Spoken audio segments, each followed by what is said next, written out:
Angliyaning yana bir murabbiyi bor, bu Arne Slot.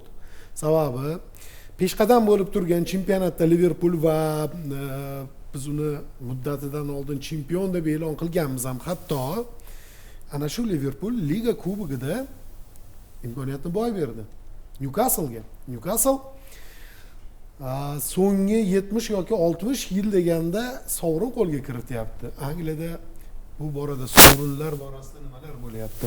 Nima uchun Liverpool imkoniyatni boy berdi? Muhammad yo. PSJga juda katta kuchni yo'qotib bo'lgandi Liverpool. Eng qizig'i u yoqda ham natija bo'lmadi. Hay, 5 kun ichida juda og'ir ikkita uchrashuvni o'tkazdi jamoa.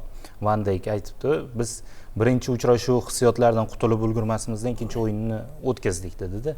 Ya'ni ikkinchi o'yinga jamoa ruhan ham tayyor emasdi. Finalda eng katta jihat ruhiyat u. Newcastle'da shu kuni ko'rdik, ruhiyat dahshatli darajada edi. Har bitta futbolchi o'sha tashlanish bilan parkat deymiz-ku, to'pni olib qo'ygandan keyin gol urgandek nishonlayapti.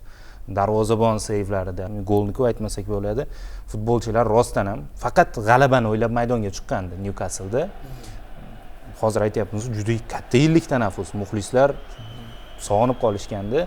Alan Shearer kelgan, o'sha nishonladi, u ham translyatsiya paytida ko'rsatdi. Shuning uchun baribir ruhiyat yetmay qoldi Liverpoolga. Paris Saint-Germainga qarshi bahs juda jiddiy ta'sir qilgan, ayniqsa Muhammad Salohga. Oltin to'p uchun kurashdan ham chiqib ketdi-da. Hozir Saloh so'nggi mavsumni o'tkazyapti katta ehtimol Liverpoolda. Van Dijk, Trent Alexander-Arnold va ular so'nggi mavsumida Chempionlar Ligasidan chiqib ketgani baribir ta'sirini o'tkazdi o'yinga. Jismoniyat, taktikadan ko'ra ruhiyat ko'p narsani hal qilib ketish uchrashuvda. APLdagi sovrin, chempionlik bu u kafolat, menimcha kafolatlangan u. Angliya Premyer Ligasida raqobatchi yo'q. Ularga taskin bermaydi bu. Yo'q.